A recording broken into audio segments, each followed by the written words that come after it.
do induzido do indutor.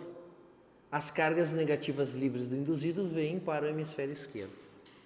E aí aparece, pela falta das cargas negativas que vieram de lá, uma carga elétrica positiva no hemisfério direito do induzido. Só daí eu quero que vocês se deem conta de uma coisa. Esse cara aqui, ó, olha pro prof, o induzido, ele está eletrizado? Ele tem carga elétrica ou ele continua neutro? Ele trocou cargas com alguém? Não. Então esse corpo ele está induzido, ele está polarizado, mas por enquanto não está carregado eletricamente, ele está neutro, porque ele não trocou cargas com ninguém. Tudo bem até aqui? Agora presta atenção em mais uma coisa bem importante aqui, olha para o quadro. Ó.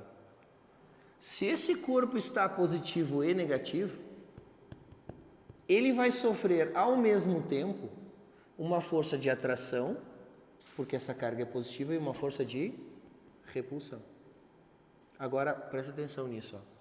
Eu tenho uma força de atração da carga positiva com a carga negativa e tenho uma força de repulsão entre a carga positiva e a carga positiva. E a força de atração é maior.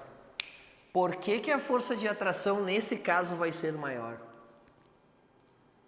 Porque a distância entre a carga negativa e a carga positiva é menor do que a distância entre a carga positiva e a carga positiva. E o efeito da distância é muito importante na força. Quanto mais perto, muito maior é a força. Quanto mais longe, muito menor é a força. Quer dizer que se eu tenho uma distância menor, a força atrativa é maior do que a força repulsiva. No final das contas, isso é perguntado em vestibular, tá? No final das contas, o corpo carregado e o corpo neutro ser o quê? Esse corpo está neutro, ele está induzido, né? Mas ele não está carregado, ele está neutro. Corpos neutros são, por final das contas, atraídos ou repelidos por corpos carregados? Atraídos. Todo corpo neutro sempre é atraído por corpo carregado. Não importa se é carregado positiva ou negativamente. Tá? Vou botar um asterisco aqui, ó. Corpos neutros são sempre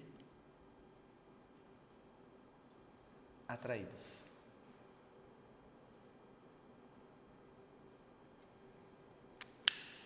Então, quando um corpo está sendo atraído por outro corpo carregado, eu não sei se esse corpo está carregado também ou se ele está neutro. Tipo assim, ó, questão te diz, tem um corpo aqui, ó, aqui é um rascunho, tá? Tem um corpo A que está sendo atraído pelo corpo B que está positivamente carregado. Posso afirmar com certeza que A é negativo? Não, ele pode ser negativo ou pode ser neutro. Nas duas situações ele é atraído no final das contas. Positivo daí seria repelido, tá? Positivo é repelido. Mas o A está sendo atraído pelo B que está positivo. Isso quer necessariamente dizer que A é negativo? Não. A pode ser neutro também. Corpos neutros são sempre atraídos. Atraído não tem acento, né? Vi que ficou bem esquisito. Não, né? Paroxítona terminada em O, não. Tá. Então, não eletrizei ainda. Vou apagar isso aqui, ó, para não atrapalhar a gente. Então, eu já mostrei para vocês que um corpo, enquanto está polarizado, induzido, mas mesmo assim não carregado, ele é atraído por um outro corpo carregado.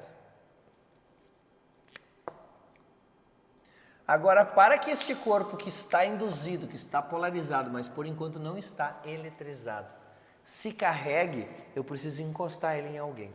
Ele vai ter que trocar cargas com alguém. E em geral a gente encosta esse corpo na terra. A gente faz o aterramento. Fio terra, né? Que hoje tem outra conotação também, né? Sexual. Então aqui está o corpo encostado na terra. E essa é a simbologia desse aterramento. O que vai acontecer aqui? Sempre que eu encostar um corpo na terra, sem a presença de nenhum outro, esse corpo se descarrega. A gente considera que a terra, pelo seu tamanho, é um corpo que tem, mais tarde a gente fala mais sobre isso, potencial nulo. Então é como se a terra estivesse sempre neutra. E pelo tamanho não importa quanto de carga tenha no corpo que eu encosto nela, a carga dela vai continuar sendo neutra. O corpo se neutraliza ao encostar com ela e a carga não vai para a Terra, como se não tivesse carga na Terra nunca. E se eu quiser puxar cargas elétricas da Terra, eu consigo. E ela fornece quantas cargas eu quiser. Isso que vai acontecer com esse corpo induzido aqui, ó. Ao encostar ele na Terra, elétrons livres da Terra serão atraídos pela carga positiva do hemisfério direito induzido e posteriormente pela carga positiva do indutor. Então esse cara aqui, ó, vai ficar carregado positivamente porque ele recebeu carga elétrica da Terra. Agora ele está carregado. Até aqui, qual é que é a sequência de passos? Aproximo o indutor, ligo o induzido na Terra. Se o induzido já tivesse ligado na Terra, dava certo também, tá? Só que daí não ia estar aquele momento em que ele está induzido, mas não eletrizado, né? Mas aproximei o indutor com o induzido ligado na Terra, a carga negativa foi... Meu Deus! Negativa, né? Botei um maisão aqui enorme. Ganhou elétrons, né? Viajei. Ganhou elétrons, ainda bem que deu tempo de ver, né? Gente, qualquer coisa vocês me perguntam, eu só tô meio... Parecia que ele ganhou elétrons e ficou negativo, né? Alguma coisa tá errada aí. Algo de errado não está certo. E não estava mesmo, né? Tá? Foi mal, gente. Ficou negativo. Agora, cuidado, tá? Isso tem que saber, ó. Na ordem. Será que eu posso afastar o indutor primeiro ou eu tenho que cortar o contato com a Terra primeiro? E aí? Não chutem, pensa. O que vai acontecer se eu levar esse indutor para longe sem cortar esse contato com a Terra? Esse induzido vai se neutralizar, porque afinal de contas ele é um corpo que no momento está carregado, ele está em contato com a Terra. Se não tiver essa carga positiva, esse motivo para essas cargas negativas estarem aqui, o que essas cargas negativas vão fazer? Vão voltar para a Terra. Entenderam? Então eu preciso, por primeiro, cortar o contato com a Terra. Cortei o contato aqui. Daí depois eu posso afastar o indutor. Posso nem afastar se eu não quiser, né? Porque na carga não tem mais para onde ir, né? Então lembra sempre que primeiro, vou escrever aqui, ó, por primeiro corta-se o contato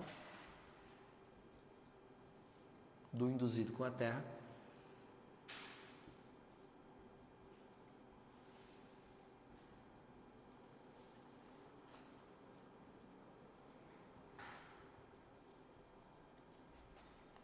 e depois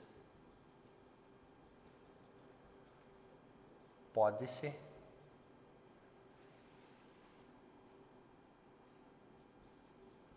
afastar o indutor.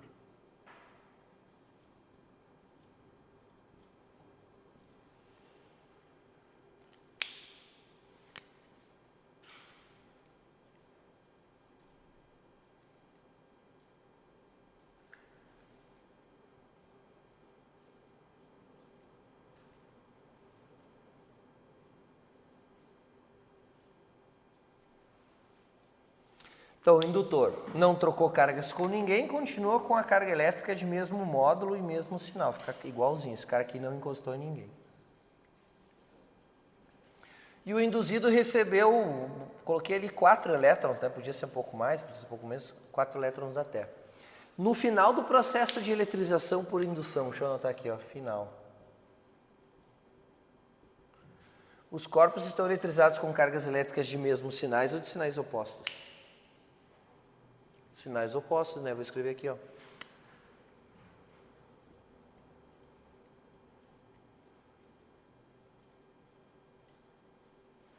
Me diz aí, indutor e induzido, após o processo de eletrização por indução, se atraem ou se repelem?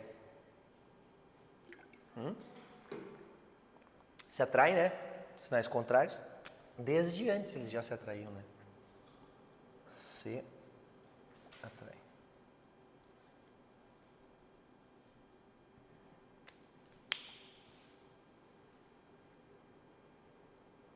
Cargas elétricas de mesmos módulos ou de módulos diferentes? Pelo desenho. Módulos diferentes, né? Módulos diferentes.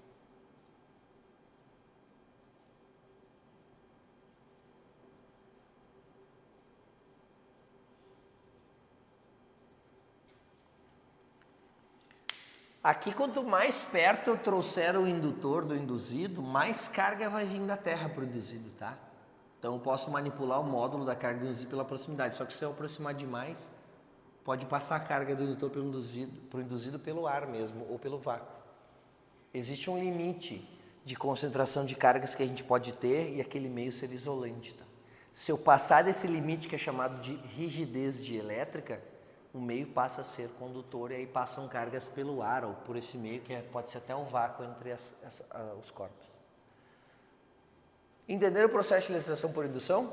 Só que eu vou mostrar outro exemplo, colocando o induzido negativo, e no indutor eu vou fazer uma outra coisa também, que pode ser que seja a questão. Já foi na URGS, né? Então pode ser de novo. Então ainda estamos em indução, tá?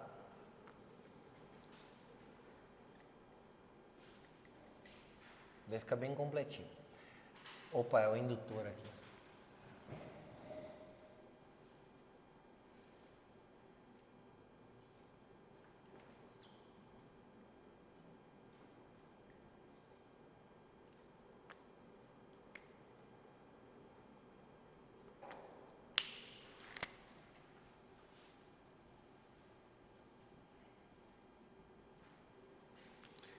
Bom, quando eu aproximo o indutor negativo do induzido neutro, vai haver aquela polarização, aquela indução, e as cargas negativas do induzido vão fugir para o hemisfério direito do induzido. Por causa disso, aparece uma carga elétrica positiva no hemisfério esquerdo desse induzido. Nesse momento, o induzido não está carregado, mas ele é atraído pelo indutor e atrai o indutor também. Então, corpos neutros sempre atraem e são atraídos. E eu precisaria encostar o induzido, olha para mim aqui, ó. Eu encostaria o induzido na Terra, né? E aí essas cargas negativas iam fugir para a Terra.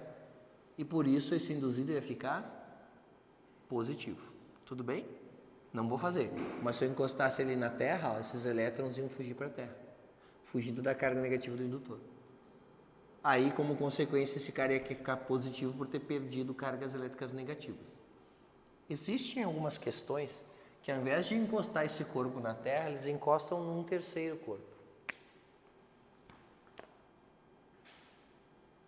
Aqui está o terceiro corpo. Quando encosta no terceiro corpo, o que vai acontecer é que esses elétrons, ao invés de irem para a Terra, eles vão para o outro corpo. Então, esse elétron aqui, ó, vai fugir, esse aqui também, todo mundo fuga em massa. Aqui.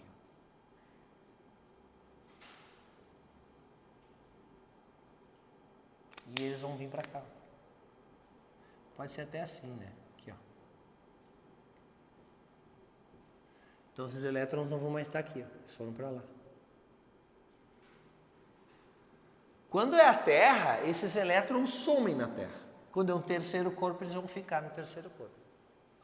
O que eu faço primeiro? Será que eu corto o contato entre o induzido e o terceiro corpo primeiro, ou posso afastar o indutor primeiro? Primeiro, corto o contato. Por que eu não posso afastar o indutor para longe? Porque tem motivo daí para essas cargas ficarem separadas se eu levar o indutor para longe? Não. Tipo, esse elétron vai ser atraído pela carga positiva e ele vai vir para cá. Então, por primeiro, eu corto o contato. Daí, no final, eu tenho. Esse aqui é o indutor. Esse aqui é o que a gente chamou de induzido.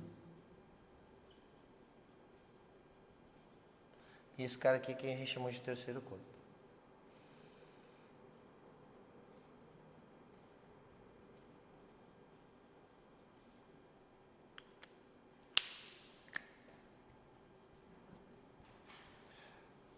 O indutor não muda nada, né? Ele não encostou em ninguém, não trocou de carga com ninguém, mas o induzido perdeu 5 cargas positivas, negativas para o terceiro corpo, então ele vai ficar com uma carga elétrica positiva referente à perda dessas 5 cargas negativas, 5 elétrons. E o terceiro corpo vai ficar com uma carga elétrica negativa referente a essas 5 cargas negativas que recebeu. Comparando-se o indutor e o induzido, eles ficaram no final do processo de elettrização com cargas de sinais opostas e módulos diferentes. Agora, se eu comparar o induzido com o terceiro corpo, isso aí tu vai ter que ler direito, né? Porque ele vai falar, a comparação é entre o induzido e o terceiro corpo.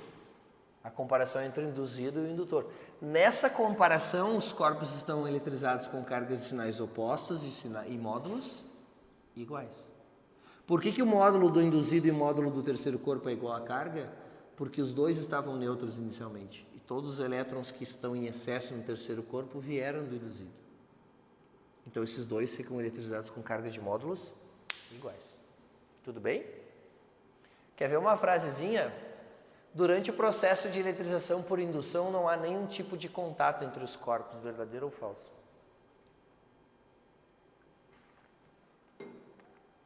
Aqui eu encostei induzido na Terra? Encostei. Aqui eu encostei induzido no terceiro corpo, podia ter sido na Terra também? Encostei. Então tem ou não tem algum tipo de contato do induzido com alguém na eletrização por indução? Tem. Só não tem contato entre o indutor e o induzido. Esse não tem. Tudo bem? Mesmo. Agora eu vou te mostrar 2 eletroscópios. O eletroscópio de folhas e o pêndulo elétrico. Primeiro o pêndulo elétrico, depois o eletroscópio de folhas. A gente termina de fato isso aqui de eletrização e já pode falar sobre força elétrica.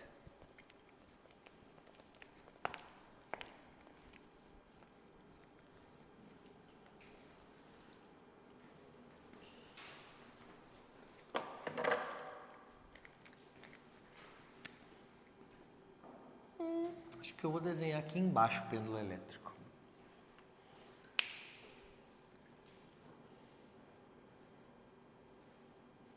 Não, vou botar outra coisa aqui.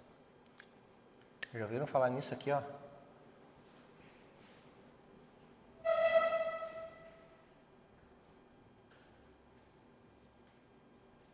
Para-raios. Para que serve para-raio? Parar o raio, né? Sabia que não? Para-raio atrai o raio. É um chama-raio. Como é que funciona o chama-raio?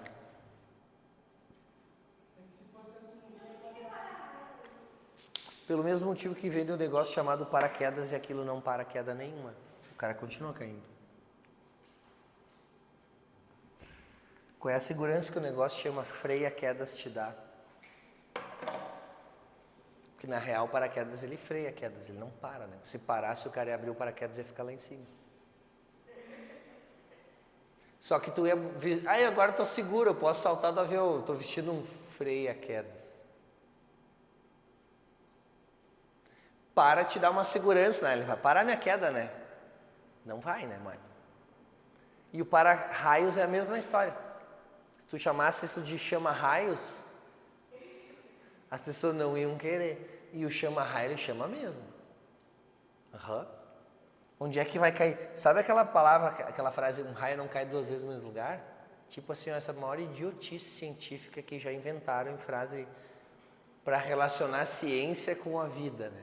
O cara não pode ter tanto azar, né? Como tomar 2 raios no mesmo lugar, né? Na verdade, onde acontece o raio é onde tem a maior chance de acontecer de novo. Porque o raio sempre acontece onde a chance é maior. Tipo assim. Aqui está o chão. E aí tem um prédio, uma construção, que em comparação ao resto que está ao seu redor é alta.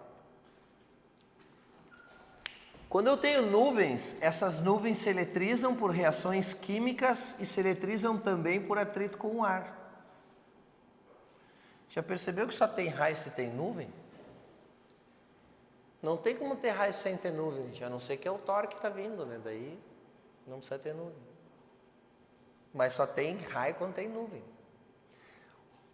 As nuvens que estão eletrizadas com carga positiva ou com carga negativa, não importa, tá? Elas vão servir de indutor. E aí o para-raio que está no topo do edifício mais alto de uma determinada região, esse para-raio, ó, ele está conectado à terra, ele está aterrado. A fiação do para-raio não tem nada a ver com a fiação elétrica do prédio, é uma fiação externa. Quando é um prédio mais antigo, tu vê esses fios por fora, inclusive. Tem só uns negocinhos segurando o fio, assim, que é isolante, inclusive, no corpo do prédio. Quando é um prédio mais horizontal, tipo o hospital, eles colocam na esquina do hospital, mais de um para-raio. Quando é um prédio alto é um só. E aí, o que vai acontecer aqui? Existe uma coisa chamada poder das pontas, tá? As cargas elétricas sempre ficam em maior concentração em pontas, por isso que o para-raio tem 3 pontinhos. É tipo uma antena triplos.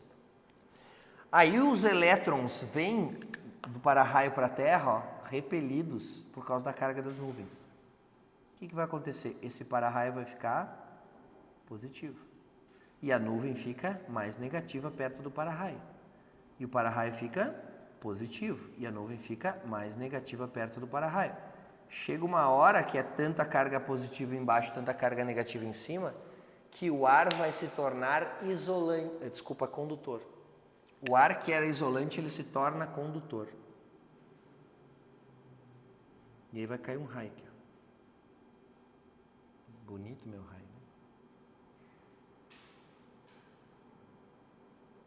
E aí essa carga elétrica vai direto para a Terra. O para-raio, então, ele chama o raio e passa o raio direto para a Terra sem passar pelo prédio. Não sei se você sabe da história da criação dos para-raios, mas quem inventou o para-raio foi o Benjamin Franklin, que foi presidente dos Estados Unidos também. Esse cara, ele se deu conta de que isso aqui era só uma descarga elétrica entre as nuvens e a Terra que acontecia naturalmente. Ele pensou assim, ó, se eu colocar um caminho condutor para essa descarga elétrica acontecer, é ali que ela vai acontecer, porque o ar é isolante. Por que o raio tem aquele caminho todo aberto, assim, parece um caminho atravessadinho, né? Tipo, um caminho estranho, né? Não um caminho reto. Por que o raio tem? Porque aquele é o caminho de menor resistência elétrica. É o caminho que é mais condutor de eletricidade. E aí tem ramificações. O Benjamin Franklin pegou uma pipa, uma pandorga mesmo, botou um fio condutor bem fino, que não fosse muito pesado, e pegou um pedaço de ferro, fincou na terra, e prendeu a pipa nesse pedaço de ferro que estava fincado na terra. A partir de então, naquela tempestade, todos os raios caíam sempre na pipa. Todos. Por isso que diz que não é para empinar a pipa quando está fechando temporal, né? Claro, a pipa do Benjamin Franklin tinha um condutor, né? Era um fio condutor que prendia ela no pedaço de ferro, mas igual a pessoa pode tomar choque. Aí ele se deu conta de que se ele colocasse um pedaço de ferro em cima do prédio e ligasse ele até a terra, o raio ia passar sempre por ali. Ele inventou o para-raio. Precisa ter para-raio em todos os prédios? A resposta é não, tá? Existe todo um cone de proteção aqui que se calcula, os engenheiros sabem fazer essa conta, ó. A partir desse prédio, todo mundo que estiver dentro desse cone, que é medido, tem um raio, depende da altura, que quanto mais alto, maior é o raio do cone de proteção. Tipo, a pessoa que está aqui, ó, dentro desse cone de proteção, tipo assim, ó, a probabilidade de ela tomar um raio na cabeça é nula, praticamente. Então, na cidade é fácil tomar um raio na cabeça? Na cidade é dificílimo. Tu olha pela janela e qualquer janela tu vai olhar o para-raio. Tu vai enxergar, não importa para que lado tu tá vendo a janela, tu vai enxergar um para-raio. Na verdade, se constrói um prédio mais alto do lado desse prédio aqui, tu pode até tirar o para-raio desse e botar no prédio de cima. Não precisa deixar o para-raio em todos os prédios. Então, o para-raio é um chama-raio. Isso. Sabe aqueles vídeos que as pessoas estão nos lugares altos, assim, e elas começam, os cabelos das pessoas ficam arrepiados, e as pessoas dizem que estão sentindo sensações, e as pessoas começam a dizer que estão num portal. Elas estão num portal por além, porque logo, logo elas vão ser o para-raio. Se tu estiver num descampado, em cima de um morro, e tu começar a ter os cabelos eletrizados, tu tá brincando de quê ali? De para-raio. No caso, tu tá brincando de chama-raio. Ó, te dou uma ideia, sai dali logo, antes que a concentração de carga seja grande o suficiente, ou se é uma pessoa que tu não gosta, se afasta e filma, porque vai dar um raio na cabeça dela. Então sai dali, porque ali vai acontecer o raio. Quando tem criação de gado, não sei se vocês já ouviram uma história assim, os caras botam uma árvore sozinha no meio da plantação para as vacas pegar sombra, né? Quando estiver com calor e tal. Só que daí começa a temporal, tu tem que recolher os boi. Por quê? Porque eles vão se proteger da chuva nessa árvore sozinha. O que a árvore sozinha está fazendo ali no meio? Chamando o raio. E as vacas ficam ao redor da árvore, o que acontece com elas? Churrasco. Bem na hora do...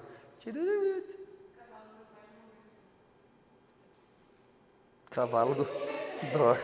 Cavalo do pai da colega, ele morreu de raio também. Tava brincando de chamar raio, daí o cavalo, querido. Tá? Então vocês também se cuidem, tá? Ó, quer ver uma história?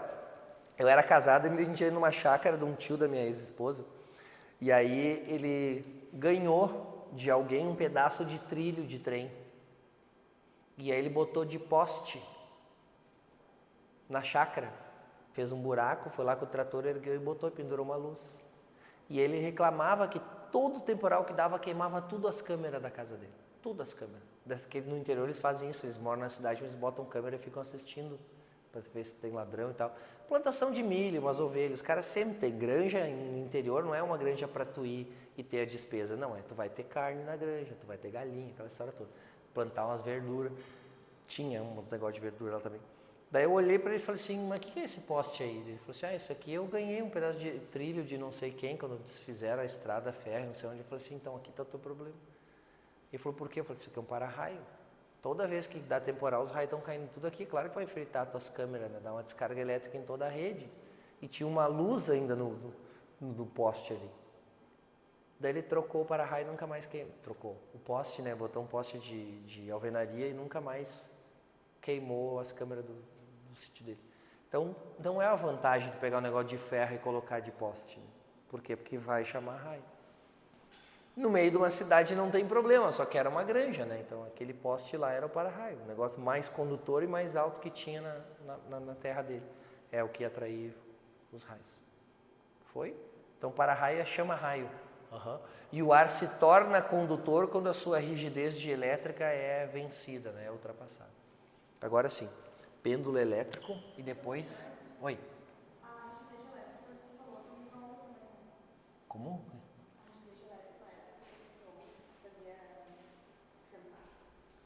Não, aquilo é aquecimento de elétrico. Mas é de elétrico porque tem a ver com isolante, tá?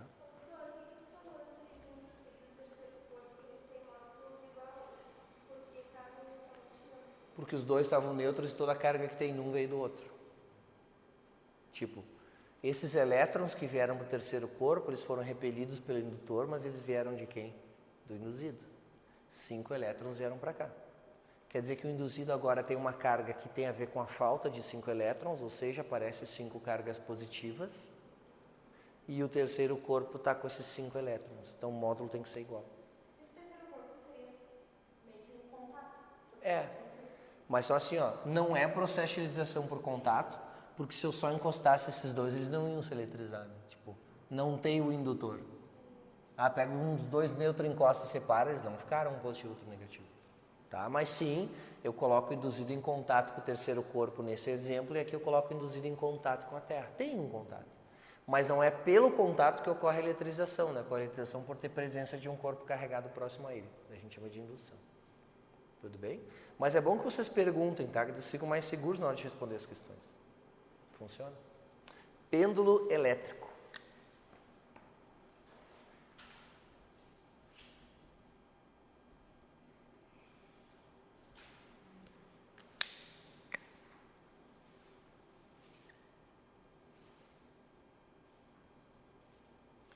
Estou desenhando aqui uma base, tá? E um suporte feito de material isolante. Aí eu vou desenhar um fiozinho que também é feito de material isolante. E aí na ponta desse fiozinho eu vou desenhar uma esfera condutora leve. É como se a gente pegasse uma esferinha de isopor e botasse papel alumínio ao redor dela. Papel alumínio para ela ser uma esfera condutora, tá? Aqui, ó. Aí eu aproximo um corpo carregado eletricamente. Não sei com que carga, pode ser positiva ou pode ser negativa. Vou dizer que ela é positiva. O bastão que a gente eletrizou lá no início, por atrito. E aí ocorre a indução dessa esfera. E a partir da indução vai acontecer a atração, né? Então vai existir uma atração resultante. Para que serve esse pêndulo elétrico? Ele serve para me dizer que tem carga elétrica no bastão. O pêndulo elétrico não me diz nem qual é que é o sinal, nem qual é que é o módulo. Ele só me diz que existe carga elétrica em excesso no corpo que está próximo a ele. E se ele tivesse neutro, o pêndulo elétrico não ia se mexer. É isso. Então está acontecendo indução aqui. E se eu chegar encostada, aí é contato. Se eu encostar é contato, eles vão ficar com os mesmos sinais, vão ficar se repelindo. Agora, eletroscópio de folhas.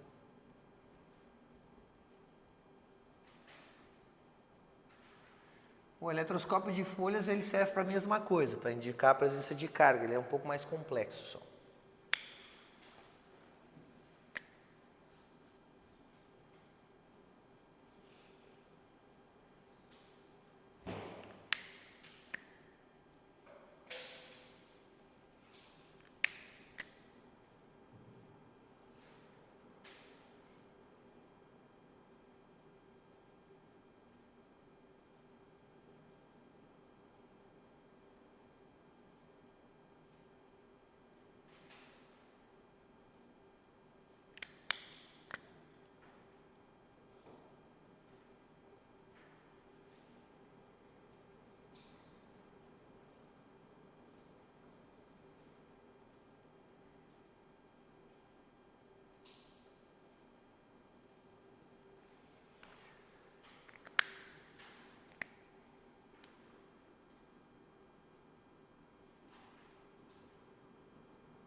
Explicando, ó. Essa parte verde que está aqui é como se fosse uma garrafa de vidro. Essa parte preta aqui é uma rolha de cortiça, é material isolante. E aí tudo que está em azul aqui é condutor, tá? Eu tenho uma haste metálica que conecta uma esfera metálica que está fora do eletroscópio. E aqui dentro eu tenho duas laminazinhas de papel alumínio. Como se eu pegasse o papel alumínio, dobrasse e colocasse ele em cima dessa haste aqui. Tá deitadinho aqui. Como se fosse um paninho, assim, só que é de alumínio. Quando eu aproximo um corpo carregado, aí vocês me dizem, vocês querem que seja positivo ou negativamente carregado esse bastão? E aí? Vocês que sabem? Negativo. Ó, negativamente carregado. As cargas negativas dessa parte metálica do eletroscópio são repelidas. E elas vão descer lá para a folhinha. Aqui eu vou ter a carga positiva que fica pela falta das negativas e as cargas negativas vão se depositar nas folhinhas do eletroscópio. Se as duas folhinhas do eletroscópio são negativas, o que elas fazem? Elas se repelem, né? Ó, folhinha negativa, dois corpos negativos se atraem ou se repelem? Se repelem. Então a folhinha desse lado vai para lá e a folhinha desse lado vai para cá. Então, abre a folhinha do eletroscópio para te mostrar que esse corpo está eletrizado. E se eu aproximar mais cargas elétricas negativas vão para cá, vai afastar mais. Quando eu vou mais para longe, as folhinhas fecham. E se eu encostar, eu deixei o eletroscópio negativo, quer dizer, as folhazinhas não voltam mais. Elas só vão voltar quando eu encostar o eletroscópio na terra e descarregar ele. Se fosse positivo, pensa, ó, carga positiva atrai as cargas negativas, né? Sim? Carga positiva atrai as negativas. Daí essa esfera ia ficar negativa e aqui embaixo ia ficar positiva as duas folhinhas. Ele sempre vai afastar.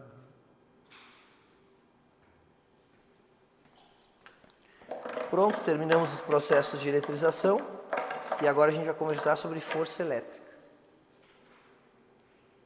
Posso apagar aqui? Fica bonita essas aulas organizadinhas assim, né? Nem parecem minhas aulas.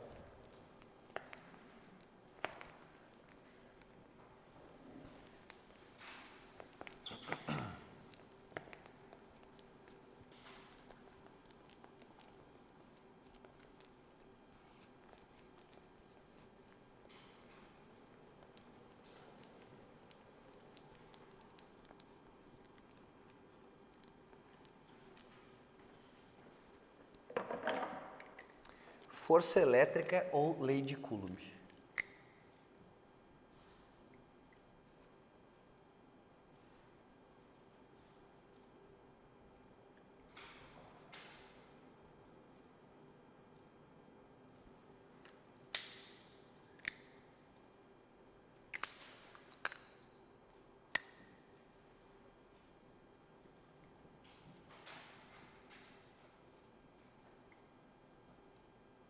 Coulomb que foi o carinha, né, que foi homenageado com o nome da unidade de carga elétrica no Sistema Internacional de Unidades.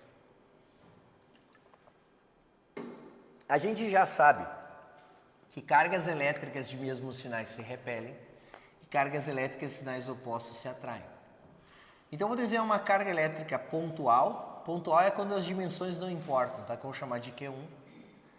A uma determinada distância dessa carga Q1, eu vou colocar outra carga Q2, vou colocar uma carga negativa.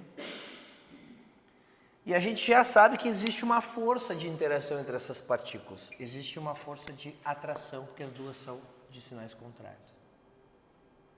Na linha de ação que une as duas cargas, eu tenho uma força. Eu vou chamar essa força aqui, ó, da esquerda de força que a carga 2 exerce sobre a carga 1. E a força que está na direita eu vou chamar de força que a carga 1 exerce na carga 2. Ó, a nomenclatura ela vai funcionar nessa ordem. Força que a carga 1 exerce sobre a carga 2. E aqui a força que a carga 2 exerce sobre a carga 1. Sabendo que a distância entre essas partículas é d,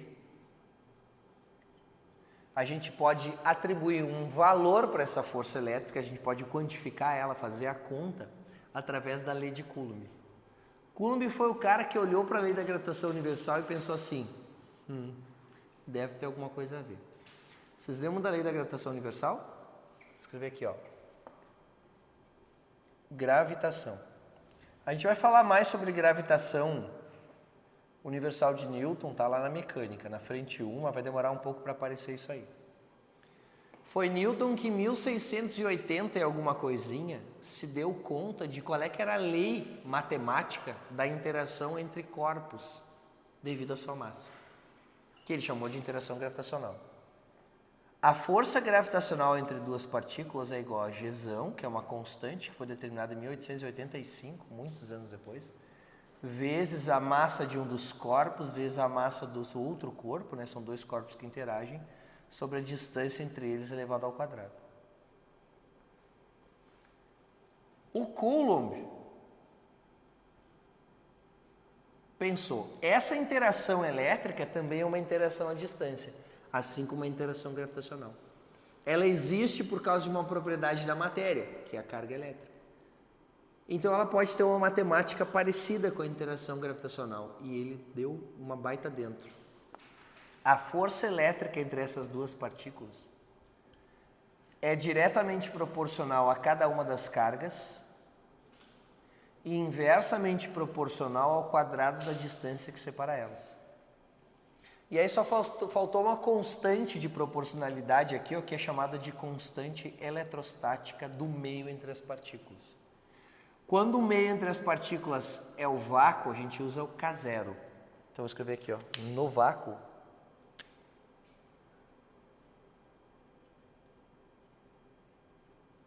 a constante eletrostática, constante de eletricidade do meio, é igual a 9 vezes 10 na 9 Newton vezes metro quadrado, dividido por Coulomb ao quadrado. Agora, o que essa lei diz pra gente? Ela está dizendo que a força elétrica, ou o módulo da interação entre as duas partículas, é diretamente proporcional a cada uma das cargas. O que isso quer dizer? Quer dizer que quanto maior forem as cargas, maior é a força entre elas. E aqui já vamos fazer uma observação. Mesmo que a questão te diga, tá, que a carga 1 é 1000 vezes maior do que a carga 2, a força entre as duas é uma só. Essa aqui, ó, que tem a carguinha 1 e a carguinha 2, é o valor da força que a 2 faz na 1 e o valor da força que a 1 faz na 2. Mesmo que uma das partículas seja 1000 vezes mais carregada do que a outra. Não tem como serem diferentes porque essas duas forças formam paração e reação. Se a carga 1 faz uma força na 2 e a carga 2 faz uma força na 1, 1 faz na 2, 2 faz na 1, só por inverter essa frase já significa que elas formam paração e reação. Consequentemente, tem que ter módulos iguais. Então, mesmo que a carguinha 1 seja 1000 vezes maior do que a carguinha 2, a força com que a carguinha 1 atrai a carguinha 2 tem módulo igual à força com que a carguinha 2 atrai a carguinha 1. As forças vêm aos pares e esses pares têm sempre módulos iguais. Então não vai fazer diferença. Então a força é diretamente proporcional a cada uma das cargas. Isso quer dizer que quanto maior forem as cargas, maior é a força. E a força é inversamente proporcional ao quadrado da distância. Isso aqui é importante. Quer dizer que a distância influencia muito mais na força do que as cargas. Quer dizer que se eu reduzir a distância à metade, olha isso, ó, força inversamente proporcional. Quer dizer que se eu dividir a distância por 2, a força vai ser multiplicada por 2 elevado ao quadrado. Ou seja, se a distância é reduzida à metade, a força vai ficar 4 vezes maior. Se a distância tivesse sido dividida por 3, a força ficaria 9 vezes maior. Quer dizer que a força é inversamente proporcional ao quadrado da distância. Inversamente significa, tudo que eu fizer com a distância, eu faço o contrário com a força. Multipliquei a distância, divido a força. Dividi a distância, multiplica a força. Só que é ao quadrado. Então, o mesmo fator que modificou a distância vai modificar de maneira oposta, de maneira inversa, não é oposta, de maneira inversa e ainda elevado ao quadrado. Então, se a distância ficasse 4 vezes maior, a força seria reduzida por 16, que é 4 ao quadrado. Se a gente representasse graficamente como é que funciona a força em função da distância, que é uma coisa que a gente precisa fazer, como é que ficaria o gráfico da força em função da distância?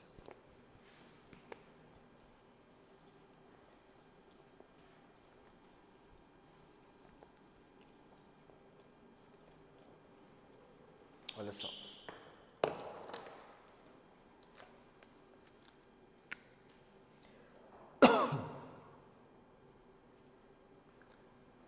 Gráfico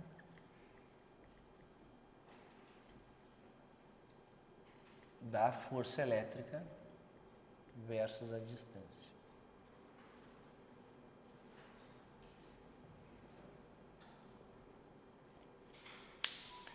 Como é que fica o gráfico quando a relação matemática é um deles é igual ao outro, só que elevado na menos 2, né?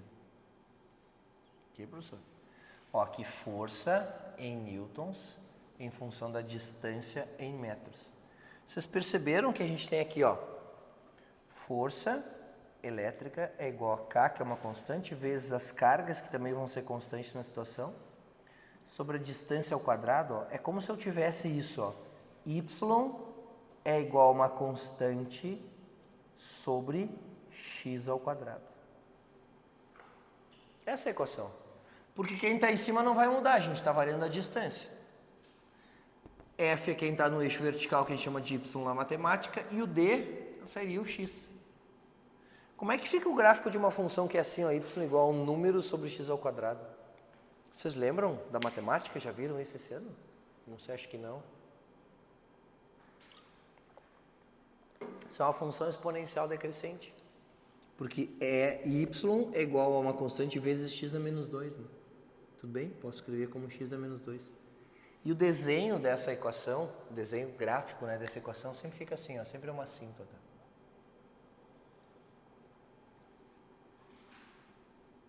Essa hipérbole, essa assíntota, ela nunca vai passar nem pelo eixo horizontal, nem pelo eixo vertical.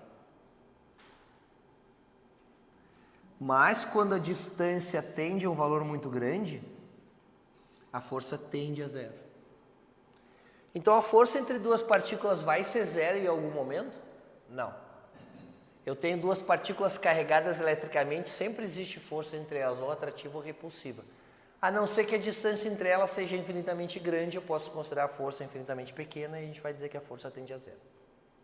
Então, se a distância tende a um valor muito grande, a gente vai desconsiderando a força entre as partículas. Agora acontece outra coisa por esse lado aqui, ó. Quando a distância tende a zero, o que vai tendendo a acontecer com a força? Ela vai tendendo a ficar um valor muito grande. Vou mostrar uma coisa para vocês, não me custa, tá? E talvez vocês nunca tenham visto na vida. Quanto é que vale uma divisão por zero? Hein? Lá na matemática, quando aparece divisão por zero, vocês escrevem o que como resposta? Não existe, né? Sabia que é uma das respostas? Tem duas. Mas essa na matemática continua usando essa. Olha aqui, ó. Me ajuda. Quanto é que é 10? Não, mentira. Quanto é que é 1 dividido por 10? 0,1, tudo bem? Agora eu vou pegar o 10 que está aqui, eu vou dividir ele, vou fazer ele virar 1. Quanto é que é 1 dividido por 1? É umas perguntas estranhas, mas tem uma lógica, tá? Agora o próximo é 1 dividido por 0,1, vocês concordam? Quanto é que é isso? Aqui da tela azul, não sei porquê, mas 10, né? Bom, denominador 10 vezes menor, a resposta é 10 vezes maior. Denominador 10 vezes menor, a resposta é 10 vezes maior. Quanto é que dá 1 sobre 0,01? 100. Quanto é que dá 1 dividido por 0,001?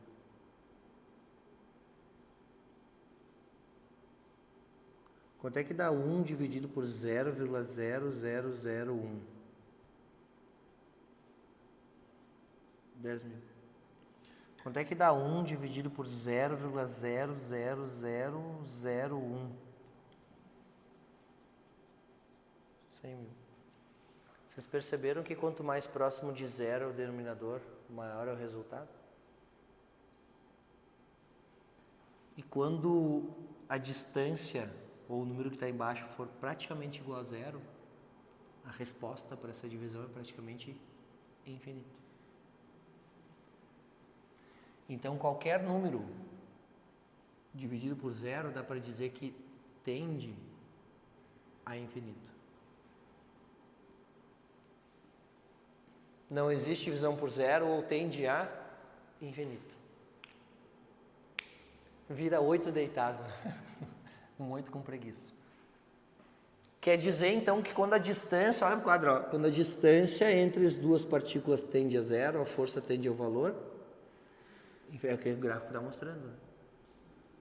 Sim, percebe que é cada vez maior aqui? Quer dizer, quando a distância entre as partículas tende a zero, a força de atração ou repulsão entre elas tende a infinito. Por isso que a gente diz que um elétron nunca encosta no outro. Porque quando eu tenho dois elétrons bem próximos um do outro aqui, ó, imaginando que elétron é uma bolinha, tá? Isso tudo aqui os caras inventaram. A gente só acredita. A NASA inventou, né, para enganar a gente. Aqui está a força entre esses dois elétrons. Por que tão grande? Porque a distância entre eles é bem pequenininha. O que acontece se eu diminuir a distância entre eles? Aumenta a força. Se eu diminuir mais ainda a distância, aumenta a força repulsiva. Quer dizer que quando a distância entre dois elétrons tende a zero, a força repulsiva entre eles tende a infinito.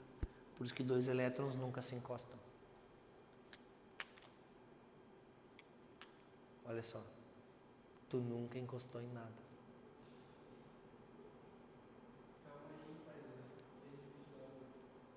Porque na tua camada mais externa das tuas células também tem átomos. E na camada mais externa dos átomos tem elétrons. E para tudo é assim. Quer dizer que eu estou encostando na caneta? Não. Quer dizer que eu estou encostando no chão? Não, eu estou flutuando em cima da repulsão elétrica entre dois elétrons do meu tênis aqui do chão. Gente, os átomos não se encostam para formar os compostos, eles se ligam quimicamente. Como é que eles se ligam quimicamente? Eles geram um desequilíbrio eletrônico, emprestando ou doando elétrons para um deles ficar positivo, outro ficar negativo, e aí resultar uma atração entre eles. Mas eles se encostam? Não. Nada encosta em nada. Professor, vem cá que eu não vou te encostar, né? Por favor, mais pertinho um pouco. Tá, então, na verdade, quando a gente diz que duas superfícies estão em contato, elas não estão em contato mesmo, elas só estão infinitamente próximas. A gente chama, então, proximidade muito grande de contato. Mas encosta? A caneta está encostada na mesa? Não. Porque os elétrons da caneta estão sendo repelidos, estão repelindo os elétrons da mesa. Essa conta que tu não viu que o colega estava mostrando que quando o denominador tende a zero, a resposta tende a um número infinitamente grande. Que é isso aqui, ó. Dividir por zero ou não existe ou tende a infinito. É a segunda resposta.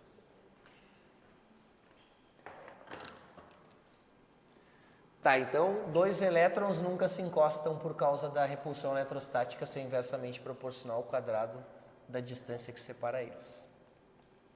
Observaçãozinha aqui nessa equação, ó. Aqui não precisa colocar o sinal, tá? Olha pro prof aqui, ó. Não precisa colocar o sinal nas cargas. Por quê? Porque a gente sabe desenhar a força. Então, vou botar o asterisco aqui, ó. Não precisa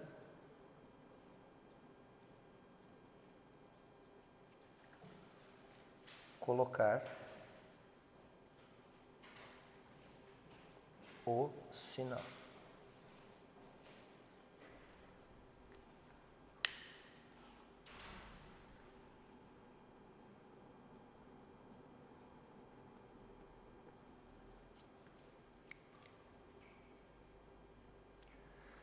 Se eu tiver duas cargas de sinais contrários, ó, mais com menos dá menos, é atração. Se eu tiver duas cargas com sinais iguais, mais com mais dá mais, vai dar repulsão, e menos com menos dá mais também e dá repulsão. Quer dizer, quando é mais é repulsão, quando é menos é atração. Mas vocês já sabiam isso olhando para o sinal das cargas. Tudo bem? E por último, na aula de hoje, a gente vai conversar sobre força elétrica resultante.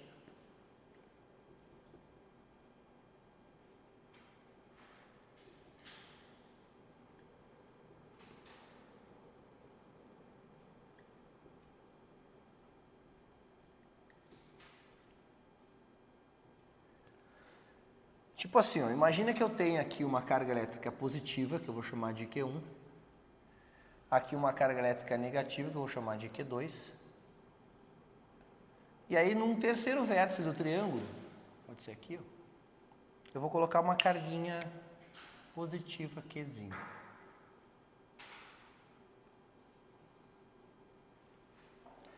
Quando a questão te pergunta para onde que a carga Qzinho, aquela carga que eu desenhei em verde, ele tende a se movimentar, a gente tem que olhar para onde aponta a força resultante sobre ela. Para saber a força resultante que atua sobre essa carga Qzinho, a gente precisa primeiro pensar na força que cada uma dessas duas cargas que estão aqui embaixo exercem sobre essa carguinha. Cada uma dessas cargas exerce de força. Então vamos olhar só para a carguinha Q1, ó. Aqui está a carga Q1, aqui está a carga Qzinho. Essa é a linha de ação entre as duas partículas. E entre elas existe uma força de atração ou de repulsão? Repulsão, porque as duas são positivas. Então, vou desenhar na carga Qzinho uma força que aponta para lá e vou dizer que essa força é a força 1, F1. É a força que a carga Q1 exerce sobre a carga Qzinho. Essa força também existe sobre a carga Q1, só eu não estou desenhando ela. Então, tem uma força que a carga Qzinho exerce sobre a carga Q1? Tem. Eu não estou desenhando porque, como ele me perguntou a força resultante nessa carga, me interessa desenhar só nela. Então, para não me atrapalhar, eu nem desenho a força aqui, embora ela exista. Tudo bem? Como é que eu calcularia essa força F1? Eu usaria essa equação que é a lei de Coulomb, ó. Força elétrica é igual a K, Q1 vezes Qzinho sobre a distância entre os dois elevado ao quadrado. Distância em metros, cargas em coulombs, e aí tu vai achar a força elétrica em newtons, que é a unidade de força do SI. Então essa força estaria determinada a partir dessa distância e do produto dessas duas cargas também. Entre a carga Q2 e a carga Qzinho existe uma força também, que é de atração ou de repulsão? Entre a carga Q2 e a carga Qzinho, que tem sinais contrários, né, eu tenho uma força de atração. Então vai ter uma força puxando a carga Qzinho para baixo. Essa vai ser a força F2. Para calcular essa força F2, eu usava essa equação aqui, ó. K, Q2 vezes Qzinho sobre a distância entre as duas elevado ao quadrado. A partir de agora, que eu tenho duas forças atuando sobre essa partícula, eu posso desenhar o paralelogramo aqui, ó. Não sei se você lembra desse jeito de calcular a vetor resultante. Meio torto, né, velho? Bem torto. Aqui, ó.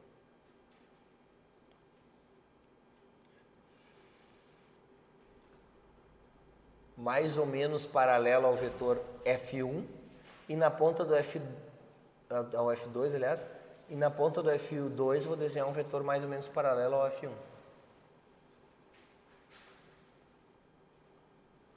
Onde esses dois vetores se cruzaram, eu tenho a força resultante, para cá.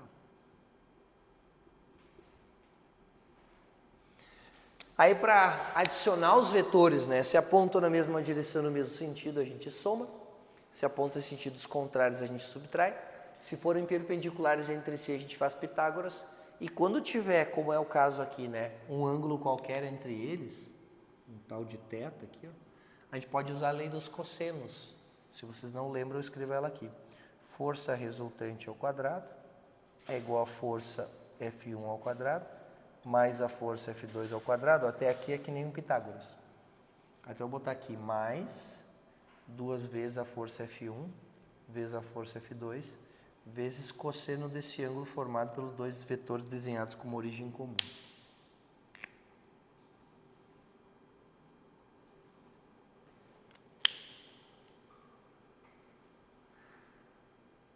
Show? É isso. Na semana que vem, eu comecei antes, né, um período, daí eu vou liberar vocês antes. Na semana que vem a gente vai conversar sobre campo elétrico, tá? Campo elétrico e potencial elétrico também. Para se não na semana que vem terminar, na outra a gente termina já o livro 2 aí. Tá bom? Por enquanto é isso. Obrigado pela atenção, se cuidem, né? Nos vemos na semana que vem. Tchau, tchau.